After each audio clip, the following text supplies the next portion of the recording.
Featuring the ASDB logo, the title reads, "A message from ASDB Superintendent Annette Reichman." Hello, ASDB community.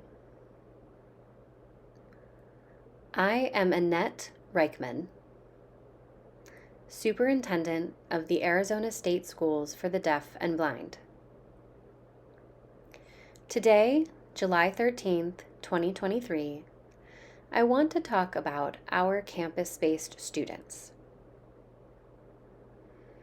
As you know, 3 years ago, the COVID-19 pandemic had a significant impact on all of us and resulted in our school campuses having to shut down.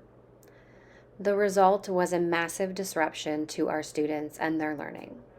Our students and our staff had to stay home, and we had to provide educational supports remotely via video.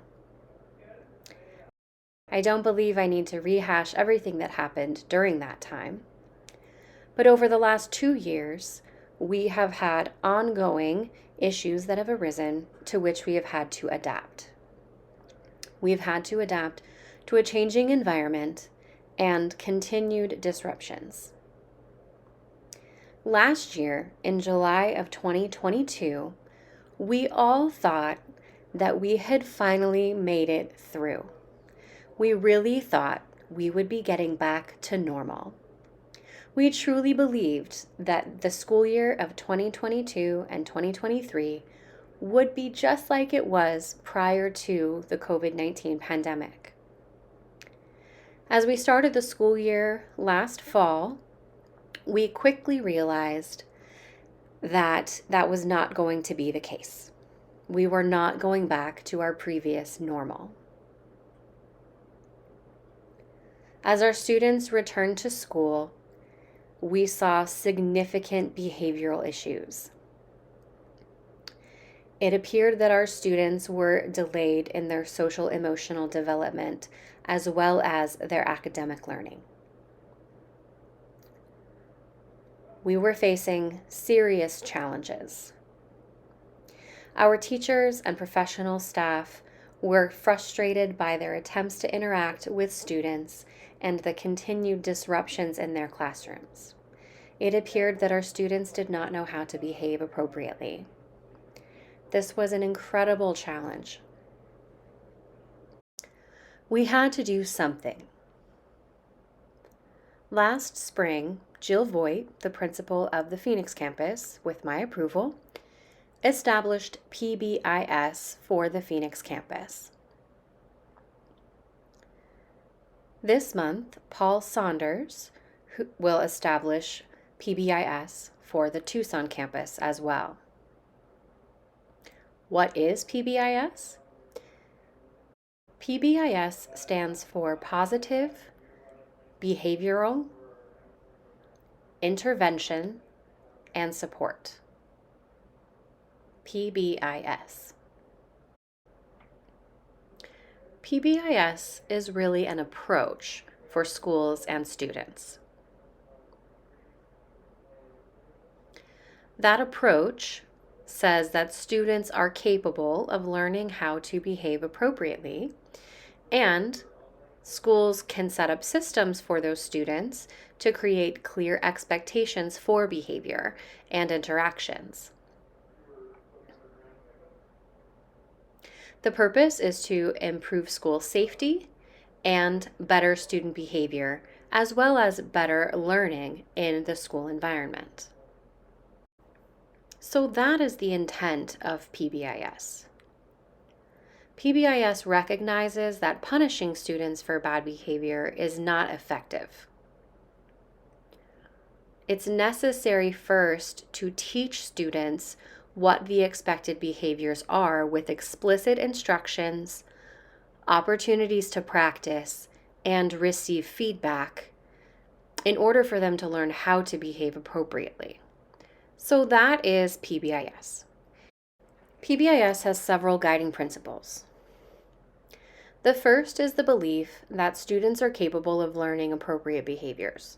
All students can learn. The second is that schools can and should establish a system for providing explicit instructions of behavioral expectations in the same manner that we would teach English, math, and science. We have to have that explicit instruction of expected behaviors in different situations. Third, we have to intervene early. If we don't intervene early, we know that down the road, the behaviors will become more serious. Fourth, we need to meet students where they're at. We need to determine their instructional needs and accommodate those needs so that they are able to effectively learn and understand appropriate behavioral expectations and strategies. Fifth, we need to follow research-based practices. PBIS has more than 20 years of research and data. They know which strategies work and which don't. We need to learn those strategies that work and how to use them with our students. Sixth, we have to document and track student data and look at behavioral incidents, using that information to determine whether student behaviors have improved or not. If student behaviors have not improved, then we need to modify the interventions that we're using in order to meet the student's needs and encourage that improved behavior. Seventh, we must be consistent. What do I mean by consistent?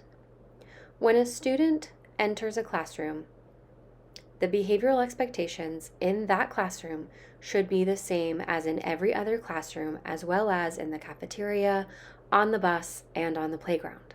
We have to be consistent throughout our school campuses. If those expectations are not consistent, our students will become confused, and that is going to cause an increase in behavioral issues. Those are the guiding principles of PBIS. PBIS has 3 tiers of support. Tier 1 is called universal, meaning that all students are taught to be respectful. They are taught some basic social skills and expectations, and they are all taught those skills and concepts in the classroom, in the playground, etc.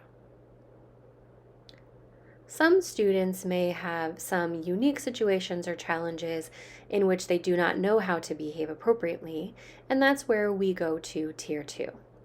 Tier 2 is extra, and this is geared towards students who may have unique needs or be interacting in unique situations that are non-standard, and they need opportunity to practice those expected behaviors. So when those situations arise, students know how to respond appropriately.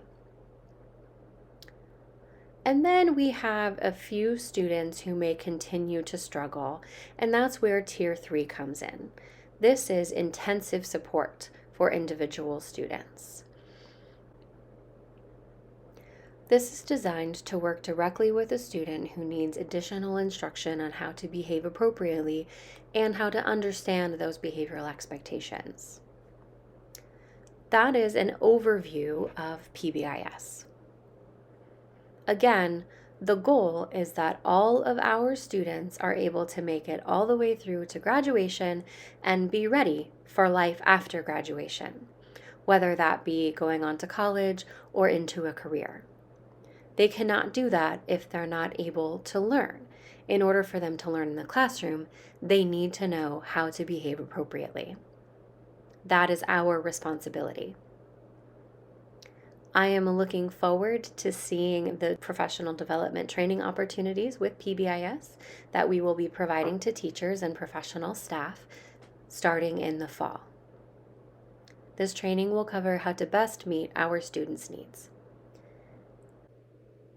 If you'd like to know more about PBIS, you can contact either Jill Voigt, the principal of Phoenix Campus, or Paul Saunders, the principal of Tucson Campus, or you can contact Oren Kachov.